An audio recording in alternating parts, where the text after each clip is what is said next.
తెలుగు పిల్లలందరికీ తెనాలి రామలింగం పేరు తెలుసు. కానీ ఆ పేరు ఎలా వచ్చిందో తెలుసా? రామలింగం పుట్టింది తెనాలి అనే చిన్న పట్టణంలో. అందుకే ఆయన తెనాలి రామలింగం అయ్యారు.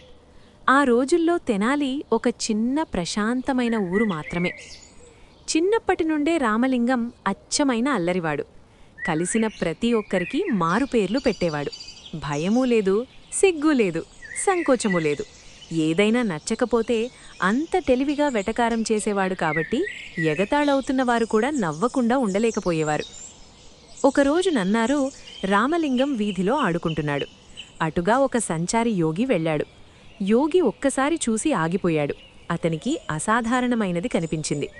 ఆ పిల్లవాడి కళ్లలో అరుదైన అద్భుతమైన తెలివి తళుక్కుమంది. దగ్గరకు పిలిచి ఒక శక్తివంతమైన మంత్రం నేర్పాడు.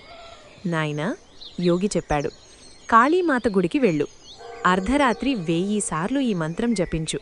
అమ్మ 1000 తలలతో ప్రత్యక్షమవుతుంది. భయపడకూడదు, నిర్భయంగా ఉంటే కోరుకున్న వరం ఇస్తుంది అని యోగి వెళ్ళిపోయాడు. రామలింగం సుదదినం కోసం వేచాడు. ఒంటరిగా అర్ధరాత్రి గుడికి వెళ్ళాడు. సరిగ్గా 1000 సార్లు మంత్రం జపించాడు. చెప్పినట్టే జరిగింది. కాళీమాత ప్రత్యక్షమైంది. 1000 మండే తలలు, అగ్నిలా మెరిసే కళ్ళు, చూస్తే గొప్ప వీరులు కూడా వణికిపడిపోయే భయంకరమైన రూపం. కానీ రామలింగం వణికాడా? పరిగెట్టాడా? ఏమాత్రం కదిలాడా? లేదు. బదులుగా గొల్లున నవ్వాడు. 1000 తలల అమ్మ ముందు తెగ నవ్వాడు. అమ్మ ఆశ్చర్యపోయింది. ఎందుకు నవ్వుతున్నావు పిల్లవాడా?